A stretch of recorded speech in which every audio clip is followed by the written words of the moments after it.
হরে কৃষ্ণা, রাধে রাধে বন্ধুরা। জয়শ্রী ঘোষ আর গোপুর daily life ব্লগে তোমাদের সকলকে স্বাগত। আর আশা করি তোমরা সবাই খুব ভালো আছো, আমিও ভালোই আছি মোটামুটি।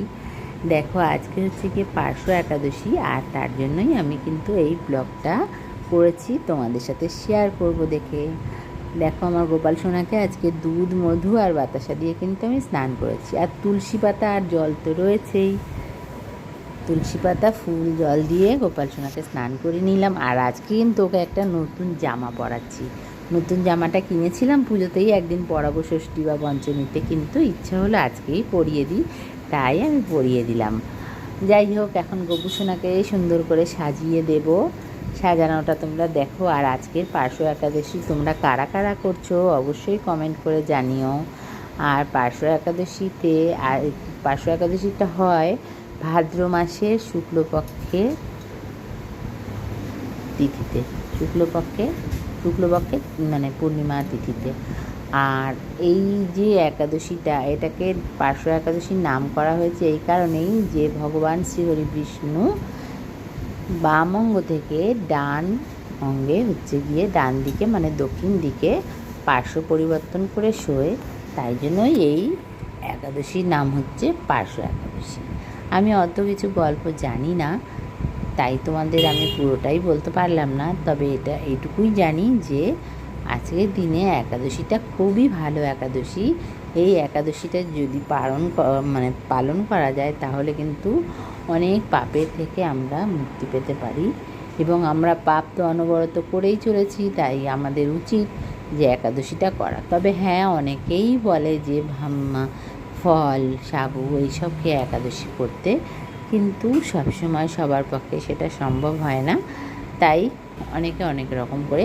তবে হ্যাঁ, ভাতটা একদম খাওয়া উচিত না, সেটাই আমি জানি। ভাত একদম না খেয়ে, পেঁয়াজ, রসুন, মাছ, মাংস, ভাত একদমই খেতে নেই, এমনকি রুটি খেতেও বারণ করা হয়।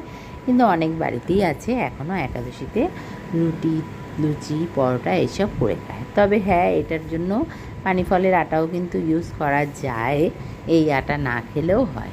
যাই হোক, যার যেমন ক্ষমতা সে সেরকমভাবেই করবে।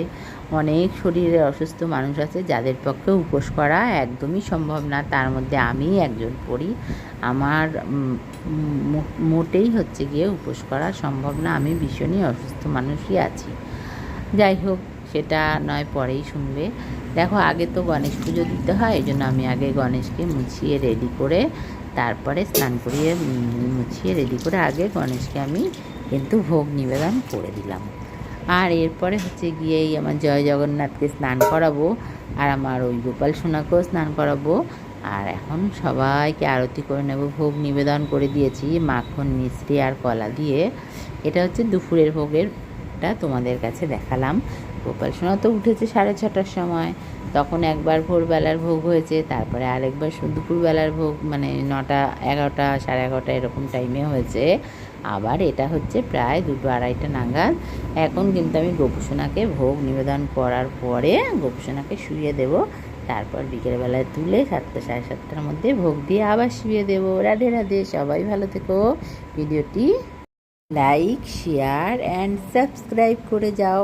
আর হচ্ছে গিয়ে কমেন্টে রাধে রাধে লিখতে যেন ভুলো না একদম। রাধে রাধে।